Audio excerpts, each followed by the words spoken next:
Eu queria convidar a todos que juntos em pensamento pudéssemos levar até o plano maior.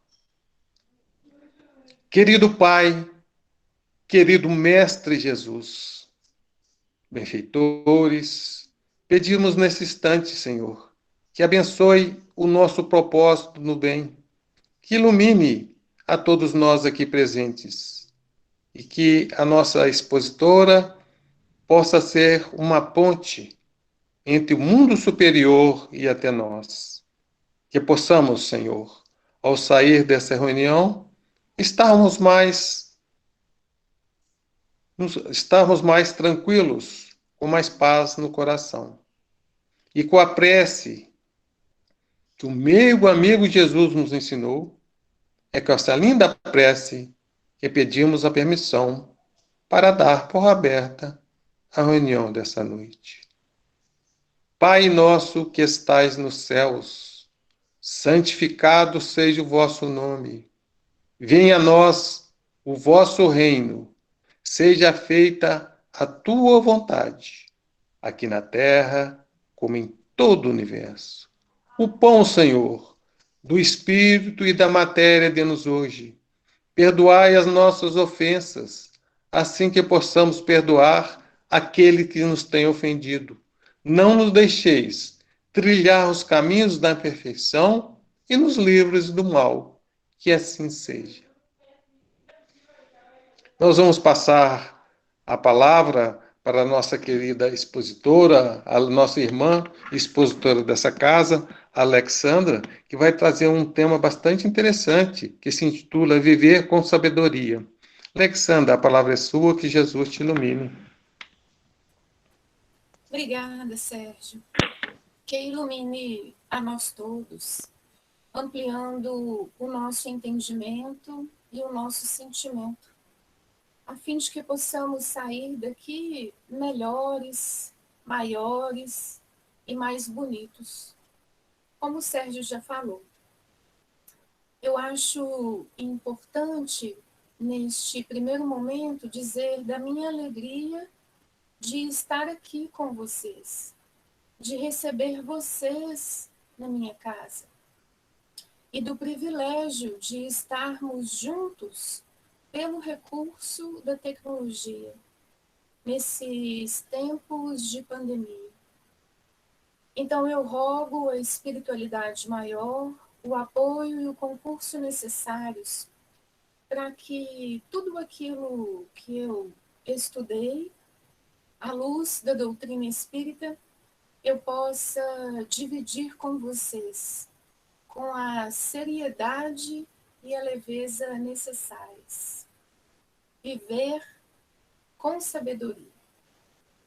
Tem uma condicionante no tema da nossa noite. Não é apenas viver, mas viver com sabedoria. E aí, para estruturar uma linha de raciocínio em torno da ideia de viver com sabedoria, eu achei importante lembrar com vocês que para nós que somos espíritas, alguns princípios norteiam a nossa forma de ver o mundo, digamos assim. Esses princípios, hoje eu vou dividir com vocês 5 ideias. A existência de Deus, imortalidade da alma, comunicabilidade dos espíritos, reencarnação e evolução espiritual. É importante que a gente tenha em nossas mentes e em nossos corações esses princípios, pois eles vão nortear o nosso entendimento acerca de viver com sabedoria. Existência de Deus como a primeira grande ideia, como o primeiro grande princípio basilar, porque nós acreditamos em Deus, inteligência suprema, causa primária de todas as coisas. É o assunto abordado na primeira questão de O Livro dos Espíritos. Deus é nosso Pai, nosso Criador. Tudo que nos acontece, acontece com a permissão divina. O segundo princípio, imortalidade da alma.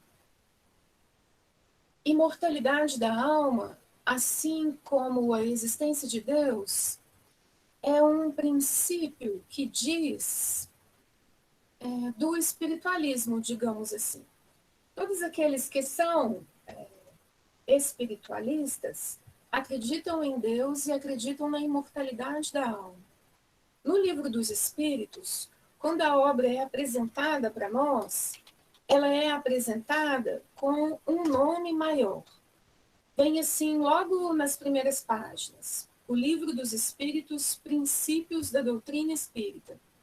E está escrito abaixo, sobre a imortalidade da alma, a natureza dos espíritos e suas relações com os homens, as leis morais, a vida presente, a vida futura e o porvir da humanidade, segundo os ensinos dados por espíritos superiores com o concurso de diversos médiuns recebidos e coordenados por Allan Kardec. Então fica muito claro para nós o quanto é importante o princípio da imortalidade da alma para a doutrina espírita e para os nossos entendimentos acerca de todo e qualquer estudo acerca das nossas vivências. Imortalidade da alma significa que o espírito sobrevive à morte do corpo. O terceiro princípio é comunicabilidade dos espíritos. Esse princípio, digamos assim, diferencia a doutrina espírita. Porque não existe doutrina espírita sem comunicabilidade dos espíritos. Nós acreditamos que os espíritos se comunicam conosco, que interferem em nossas vidas, que nos acompanham, que nos auxiliam, que nos desafiam. Viver com sabedoria perpassa pela existência de Deus, imortalidade da alma e comunicabilidade dos espíritos. O outro princípio é a reencarnação. O que esse princípio da reencarnação diz para nós? De múltiplas existências, de múltiplas vidas. É um meio divino para chegarmos à perfeição. E a perfeição, ela é, digamos assim, o único determinismo em nossas vidas. Todos nós alcançaremos um dia a perfeição. E alcançaremos a perfeição pela reencarnação, que nos faculta a possibilidade de assumirmos a parte que nos toca na criação. E o outro princípio, evolução espiritual. O que esse princípio diz para nós? Que nós fomos criados simples e ignorantes e que pela reencarnação nós alcançaremos a perfeição. Então, do princípio espiritual ao princípio inteligente, do princípio inteligente ao anjo. A evolução espiritual ela ocorre por duas asas: a asa do amor e a asa da sabedoria. Por isso que esse princípio para nós ele toca no estudo da noite, porque viver com sabedoria. E afinal de contas, o que é a vida? Vida é um termo bastante estudado, digamos assim. E escolher um conceito para a vida foi um desafio, que, digamos assim, foi resolvido rapidamente, porque nós nos socorremos em Jesus. E lá em Lucas, está registrado no capítulo 12, versículo 23. Mais é a vida do que o sustento, e o corpo mais do que as vestes. Jesus conversa conosco em Lucas acerca da parábola de um homem que, ao plantar, ele colheu em abundância. E aí, o que ele pensou com ele mesmo? Vou destruir os celeiros que eu tenho para construir celeiros maiores e guardar, armazenar tudo que eu tenho. E na parábola, Jesus disse assim para ele: louco, essa noite eu venho buscá-lo. O que isso significa para nós? Jesus diz mais lá na frente um pouquinho: a vida é mais do que o sustento e o corpo mais do que as vestes. Aqui Jesus nos dá uma alertiva de que a vida ela implica em muito mais do que os bens que nós somos capazes de juntar pelo nosso trabalho. E Kardec nos ensina, inclusive a frase está grafada em seu túmulo: nascer, morrer, renascer ainda e progredir sempre. Tal é a lei. Então aqui já dá para a gente ter uma ideia do que é vida. Jesus disse para nós que ele veio nos trazer vida e vida em abundância. Porque o ensinamento de Jesus está também voltado para a nossa vida espiritual. Jesus nos ensinou a conduzir a nossa vida material, nos recordando sempre da nossa vida espiritual. E aqui a ideia não é que a gente tenha na cabeça que nós temos dois tipos de vida, a vida material e a vida espiritual, mas sim que a nossa vida ela está interligada com aquilo que a gente acredita, com aquilo que a gente julga que é importante, com aquilo que mora em nosso coração. E sabedoria? O que é sabedoria? Sabedoria também é um termo bastante estudado pelos filósofos, pelos sociólogos, mas eu me socorri na doutrina espírita, no próprio Livro dos Espíritos.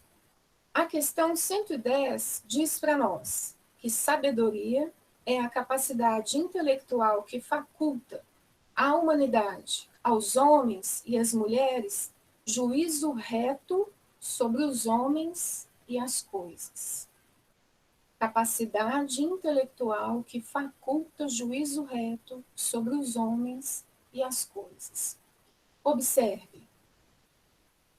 Capacidade intelectual que faculta juízo reto. Ou seja, sabedoria é algo que extrapola a questão da instrução.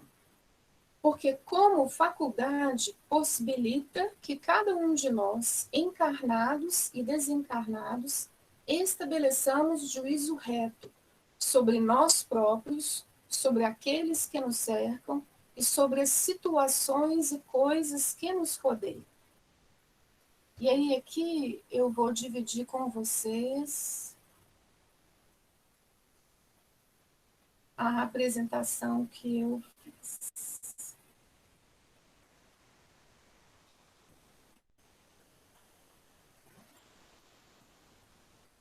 Vocês estão vendo?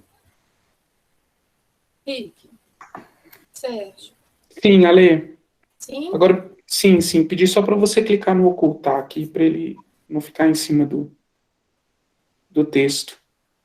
Ah, legal. Isso, aí. Isso, muito bem. Obrigado. Joia. Então, diante dessa faculdade, dessa capacidade intelectual, é importante que a gente reflita que aquele que é sábio, aquela que é sábia, tem consciência do que ignora. O que isso significa? Que o verdadeiro sábio, ele sabe e não conhece tudo. Como ele não conhece tudo, ele estuda os segredos do céu, os segredos do universo. Ele estuda as leis divinas. Não quer dizer que o sábio não estude os mecanismos terrenos, digamos assim, mas ele ultrapassa esse nível. Ele se preocupa também em estudar os segredos do céu. O sábio, Ele é soberano e escravo do próprio destino. Ele também tem consciência que ele é soberano e escravo do próprio destino. O que isso significa? O sábio, ele é senhor de suas próprias escolhas e assume as consequências das escolhas que fez, soberano e escravo. O sábio trabalha para domar suas más inclinações e sacrifica o homem velho, porque o sábio quer ser melhor, maior, mais bonito. É flexível. O que significa que ele é flexível? E diante dos embates da vida, dos desafios que nos são oferecidos todos os dias, ele se curva diante da vontade divina. Mas não é um se curvar de maneira subserviente. Ele se curva porque sabe que Deus nos ama profundamente. E ao mesmo tempo que é o sábio, que a sábia é flexível, ela se educa de tal forma a se aproximar de Deus. Tem bom senso. E aqui, o que seria bom senso? Essa leitura de mundo voltada para o que é bom, verdadeiro e útil. Como nos ensinou Sócrates, certa vez. Essa tríade, bom, verdadeiro, útil, nos auxilia, inclusive, na nossa vida no dia a dia, em coisas aparentemente simples, como repassar mensagens de WhatsApp. E estamos rodeados por fake news, por mentiras noticiosas, por fatos que se apresentam verdadeiros, quando não são fatos. E aí, quando a gente tem bom senso, nós somos capazes de passar tudo aquilo que nos chega por essa tríade. É bom? É verdadeiro? É útil? Se a resposta for sim a essa tríade, nós poderemos sim multiplicar, considerando o exemplo de mensagens de WhatsApp que eu dei. O sábio, ele se autogoverna. O que isso significa? Que ele não sufoca o divino que há em nós. Porque se nós somos filhos de Deus, herdeiros do universo, quem manda em nossas próprias vidas somos nós. E o sábio, ele se autogoverna. Se ele é soberano e escravo do próprio destino, ele não coloca sua felicidade na mão de quem quer que seja, porque a nossa felicidade está em nós. Essa capacidade intelectual que oportuniza a todos nós a faculdade de conferirmos valor a nós mesmos, aos que nos cercam e às coisas e situações, passa por um caminho que se inicia pelo sagrado dever de bem desempenharmos as nossas tarefas, independente da posição que ocupamos na vida. Aqui, o que chama a atenção é que para nós desenvolvermos a sabedoria como capacidade, ela é uma habilidade que nós vamos desenvolver, já que nascemos simples e ignorantes. Esse desenvolvimento, ele se inicia pelo sagrado dever de bem desempenharmos as nossas tarefas. E tem um item no Evangelho segundo o Espiritismo, no capítulo 17, Sede Perfeitos, item 7, que se chama o dever. E está registrado lá. O dever é a obrigação moral da criatura para consigo mesma primeiro e em seguida para com os outros. É o resumo prático de todas as especulações morais. É uma bravura da alma que enfrenta as angústias da luta. É austero e brando, pronto a dobrar-se às mais diversas complicações. Conserva-se inflexível diante das suas tentações. Observe, o dever, como bravura da alma, reside em nós. Muitas vezes, nem mesmo aqueles que convivem conosco, que partilham da nossa jornada evolutiva dentro da nossa própria casa, sabem da nossa bravura de alma. Mas toda vez que nós bem desempenhamos os nossos deveres, nós nos colocamos na posição de quem está no caminho para alcançar a sabedoria. E aqui uma outra coisa que eu queria chamar a atenção é que se eu disse lá atrás que o sábio é flexível, pode parecer contraditório quando está registrado que o sábio conserva-se inflexível diante das suas tentações. Paradoxal? Queria que vocês refletissem. O sábio é flexível. Agora ele conserva-se inflexível diante das suas tentações. O que isso quer dizer? Que o sábio, como ele reconhece que o dever é essa obrigação moral, ele não se dobra diante das suas tentações. O sábio se dobra diante da vontade divina. Sim, todos somos iguais, na condição de criaturas de Deus, e todos nos identificaremos harmoniosamente uns com os outros no dia da suprema integração com a infinita bondade. Mas entre a estaca de partida e o ponto de meta, cada um de nós permanece em determinado grau evolutivo com aquisições específicas por fazer, conquanto estejamos sob o critério imparcial das leis eternas que funcionam em regime de absoluta igualdade para nós todos. Em cada fase de realização do aprimoramento espiritual, como acontece em cada setor de construção do progresso físico, preceitou os fundamentos divinos, seja concedida a cada servidor a sua própria tarefa. Observemos, cada um de nós, no grau evolutivo em que cada um de nós está, estejamos encarnados ou estejamos desencarnados, temos uma tarefa a desenvolver. E qual que é essa tarefa que nos cabe como humanidade? Porque está registrado no livro da Esperança, Emmanuel, no capítulo Cada Servidor em Sua Tarefa, que cada um de nós tem a sua tarefa. Ocorre que no desempenho das tarefas que nos cabem, existe uma tarefa que nos une a todos. Essa tarefa é viver com sabedoria. Viver por viver, todos vivem. O essencial é saber viver. Está registrado na obra Opinião Espírita, do Espírito Emmanuel, pela psicografia de Francisco Cândido Xavier. Comunicabilidade dos espíritos, observaram? E viver com sabedoria, o que seria? Reconhecer o nosso lugar na vida. Reconhecer o nosso lugar na vida. Tens escutado a voz da alma, que é Deus em ti, ou escancarado teus ouvidos às opiniões e conceitos dos outros?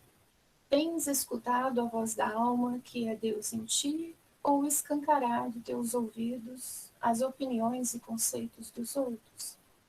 Aqui a gente pode se perguntar, como que eu escuto a voz da alma em mim? Como escutar essa voz? Para nós escutarmos essa voz, é necessária uma ação construtiva. Perceberam uma condicionante? Não é qualquer ação, é uma ação que constrói, que implica em transformação que atenda o ser espiritual que nós somos. Porque mesmo tendo recebido a lei de amor, mesmo Jesus tendo vindo trazer pessoalmente essa lei divina, muitos de nós ainda não sabemos como escutar Deus em nós. Então, o movimento que a gente precisa fazer é uma ação que implica em construção, em transformação, em reconhecimento do ser espiritual que todos nós somos. Aqui nos recordamos da alertiva de Jesus. A vida é mais do que o sustento. Então, a vida é mais do que nos levantarmos todos os dias para trabalhar. Nesses tempos pandêmicos, seja trabalhar virtualmente em casa, seja trabalhar saindo de casa, trabalhar presencialmente, usando uma palavra que nós temos empregado bastante neste último ano. E aí eu fiquei me perguntando, quais seriam esses passos que nos ajudariam a escutar a voz de Deus, a voz da alma em nós, para nós reconhecermos qual é o lugar que nos cabe na vida? Quais seriam os passos para a gente seguir no caminho do viver com sabedoria? E associada a essa questão dos passos, existem alguns recursos que nos auxiliam nesse caminho, nessa jornada, nesse trilhar. Com relação aos passos para aprendermos a viver com sabedoria, fica muito nítido para nós, quando nós estudamos o Evangelho à luz da doutrina espírita, que um passo primeiro e primordial é o autoconhecimento. Como que funciona essa questão do autoconhecimento? Está lá na questão 919 de O Livro dos Espíritos. Santo Agostinho recomenda que nós façamos o que ele fazia todas as noites antes de dormir. Um levantamento de como foi o dia, nos fazendo trocentos questionamentos acerca do que desejamos, pensamos, falamos, fizemos.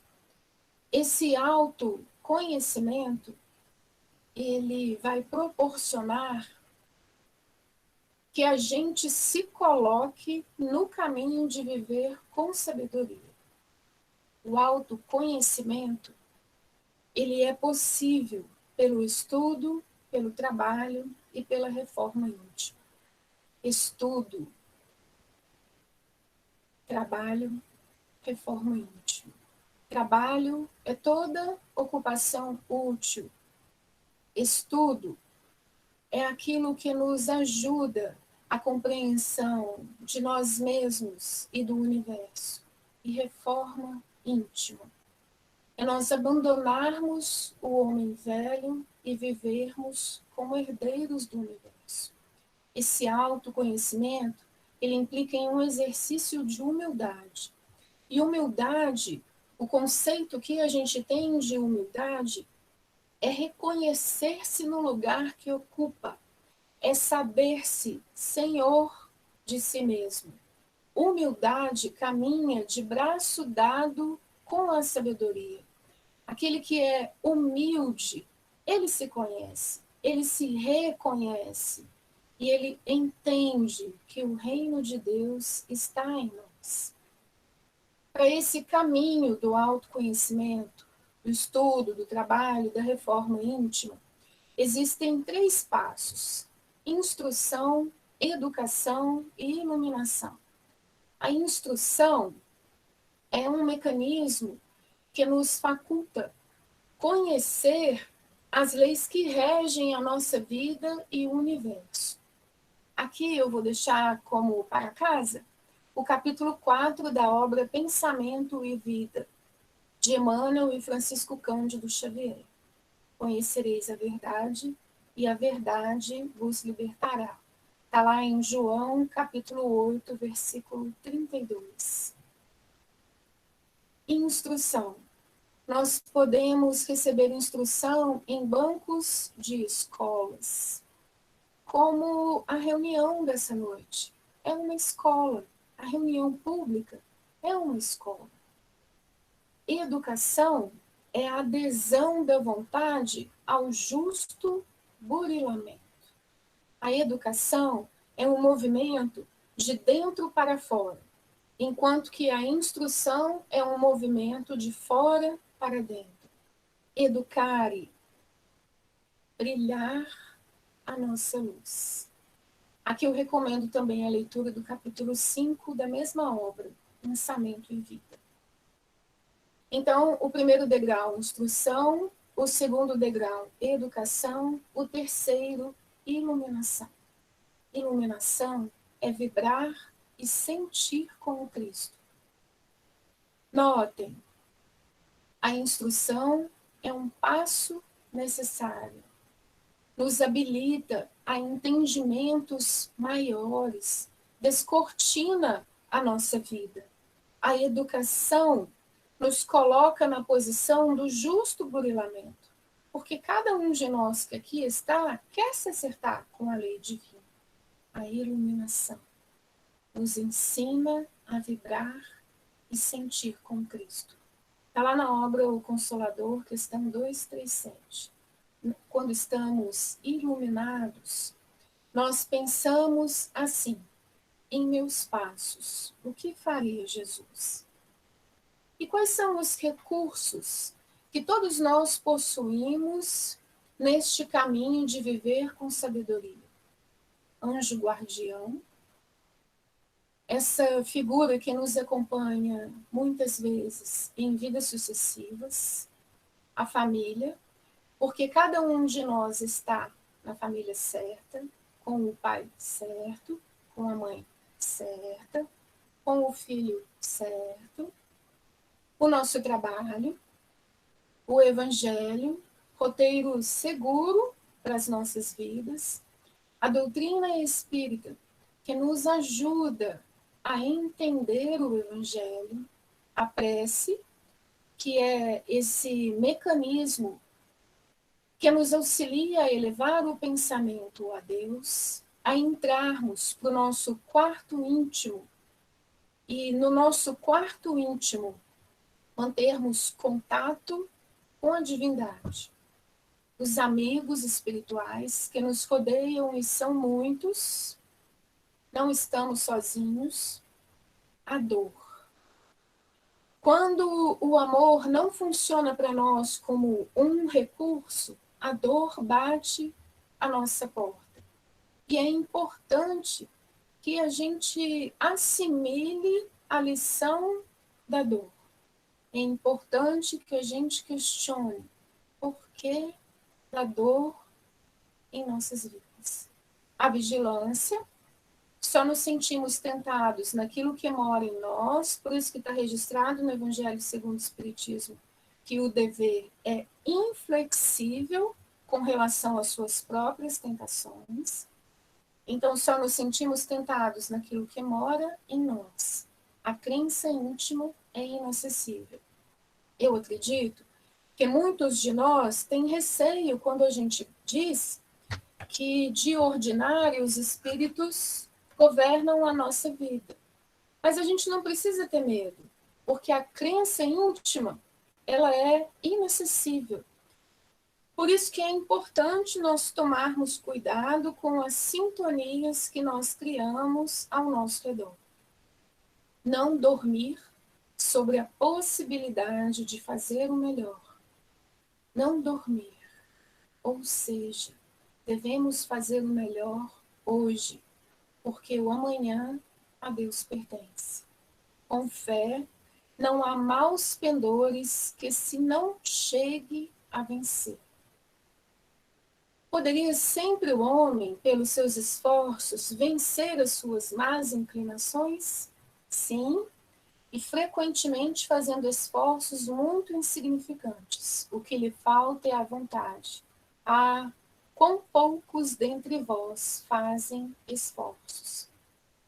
Aqui fica para cada um de nós refletir que aquilo que muitas vezes parece um esforço imenso, na verdade, é um esforço insignificante. Precisamos colocar a nossa vontade nessa estrada. E aí eu selecionei algumas passagens evangélicas que exemplificam a ideia de viver com sabedoria. Vocês vão ver que muitos personagens já são por nós entendidos como sábios. e outros personagens estão mais próximos de nós, por assim dizer. Mas foram momentos de sabedoria. Vamos começar por Maria, mãe de Jesus. A passagem em que Maria e os irmãos de Jesus foram ouvir Jesus, que estava pregando, a multidão. E aí avisaram para Jesus, lá fora sua mãe e seus irmãos querem falar-te. O que a gente observa aqui como viver com sabedoria? Maria, mãe de Jesus, ficou à distância, percebendo o todo, aguardando o seu momento, para depois praticar a proximidade. Será que nós temos conseguido manter distância dos nossos problemas, das nossas dificuldades, dos nossos desafios, para depois nós enfrentarmos o que precisa ser enfrentado? Um outro exemplo de sabedoria, José, pai de Jesus. Quando José ficou sabendo que Maria estava grávida, ele pensou assim, eu vou embora. Mas o anjo apareceu para José e contou para ele o que estava acontecendo e qual era a importância de José na vida de Jesus. E José, ao despertar do sono, que foi o momento que ele teve de contato com o anjo do Senhor, ele acolheu Maria e recebeu Jesus como seu filho. É um exemplo para nós de sabedoria, porque José ele assumiu o seu compromisso diante de Deus e dos homens. Aqui cabe a pergunta: nós estamos assumindo o nosso compromisso diante de Deus e dos homens? Aí pode ser que alguém me pergunte, mas eu nem sei qual é o meu compromisso. Pois é, para nós reconhecermos o nosso compromisso, precisamos fazer o exercício do autoconhecimento. Zaqueu. Essa figura, Zaqueu, de baixa estatura, ficou sabendo que Jesus estava nas imediações, queria estar com Jesus, queria ver com Jesus e não conseguia passar pela multidão. Aí o que Zaqueu fez? Ele subiu numa árvore. E ao subir numa árvore, Jesus olhou para Zaqueu. E Jesus fala para Zaqueu, Zaqueu, desce, que hoje me convém ceiar em tua ceia. Essa passagem ilustra para nós que Jesus nos conhece pelo nome. E o exemplo de sabedoria que está voltado nessa passagem com Zaqueu é que ele se elevou para estar com Jesus. Zaqueu fez muito mais do que subir numa árvore. Zaqueu elevou o seu padrão vibracional para mostrar para Jesus que queria estar com ele. Um outro exemplo de viver com sabedoria é o centurião. Esse homem, ele se achegou a Jesus para dizer que o criado dele estava em casa, paralítico, atormentado. E Jesus disse para o centurião, eu irei e darei saúde para o seu empregado. E o centurião fala, não, Senhor, eu não sou digno de que entreis debaixo do meu telhado, mas dize somente uma palavra e o meu criado há de sarar. E o criado desse centurião encontrou a cura. Qual que é o exemplo para nós que o centurião traz com relação a viver com sabedoria? O centurião reconheceu em Jesus a autoridade. Nós reconhecemos em Jesus a autoridade? Ele é o caminho, a verdade e a vida. Ninguém vai ao Pai, senão por Jesus. A mulher hemorrágica, vocês conhecem essa história? Ela sangrava há 12 anos e já tinha gastado todo o dinheiro que ela tinha com médicos. E aí, no meio da multidão, ela se chegou em Jesus, por trás de Jesus, e tocou na orla do vestido de Jesus, da veste de Jesus. E no instante em que ela tocou o vestido, o fluxo de sangue estancou. E aí Jesus perguntou: quem me tocou? De mim saiu virtude. Olha, a mulher hemorrágica não perdeu a oportunidade do encontro com Jesus. Aqui, eu queria dividir com vocês. Vocês se recordam de uma ilustração muito bonita que Jesus está diante de uma porta? Essa porta está fechada e não tem fechadura, porque a fechadura da porta está dentro do ambiente. Foi o que a mulher hemorrágica fez ao tocar na veste de Jesus. Neste instante, a mulher hemorrágica abriu a porta do seu coração para Jesus.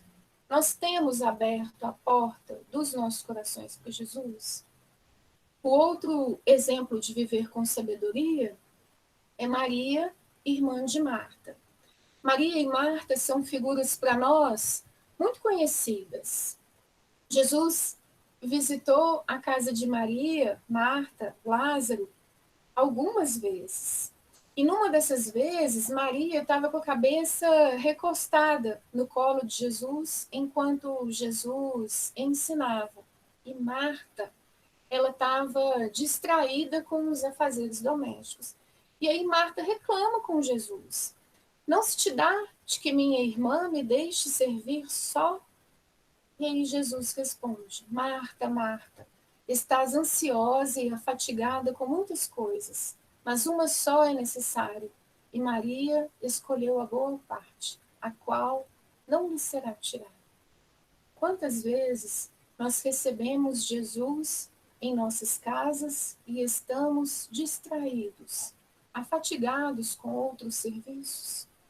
Será que nós temos escolhido bem para as nossas vidas? O que nós temos escolhido para as nossas vidas? Nós deitamos a nossa cabeça no colo de Jesus para ouvir os ensinamentos dele ou estamos distraídos com as coisas mundanas? Outro exemplo de viver com sabedoria é a viúva pobre, que depositou lá no baú de oferendas tudo que ela tinha.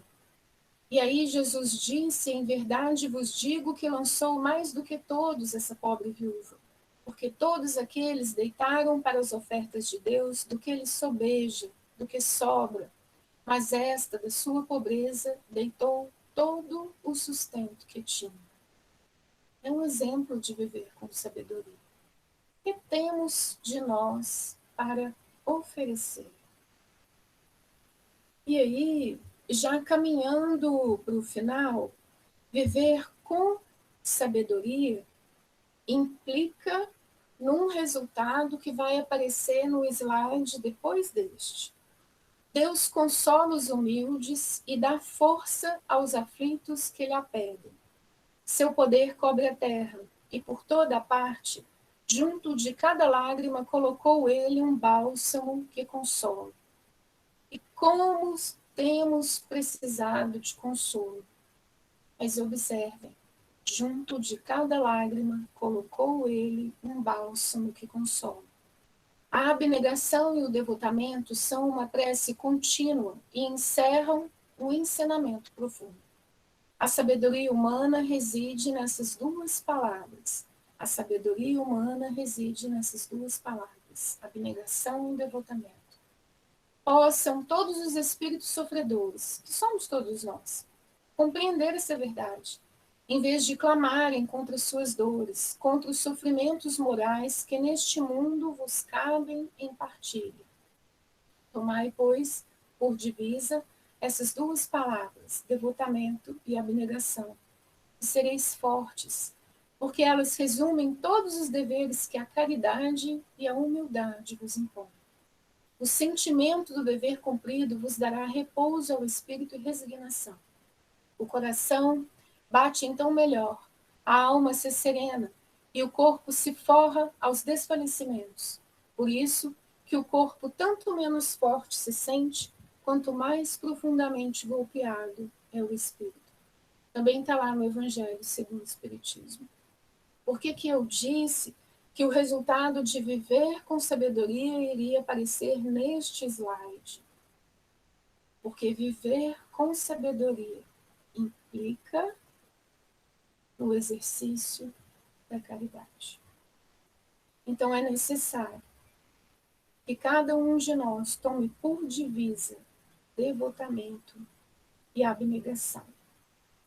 E aí, durante o meu dia, enquanto eu pensava nesse nosso momento junto, nesse exercício de viver com sabedoria, eu fui invadida por uma canção que toca profundamente o meu coração. E aí eu pensei, eu vou cantar para vocês. E aí depois eu pensei, eu não vou cantar não, que eu não vou dar conta pela emoção que invade o meu coração neste momento. Então eu vou ler para vocês. Olha o mundo à tua volta, mas não te esqueças de ti. Tens a força das árvores, a beleza das flores, a pureza das águas e muito mais. Tu tens a importância do sol e o encanto da lua, a liberdade dos pássaros, o poder das sementes, a fluidez dos ventos e muito mais. Tu és mais que matéria, que atração e sensação, que instinto e mecânica. Não ignores a força que nos faz especiais.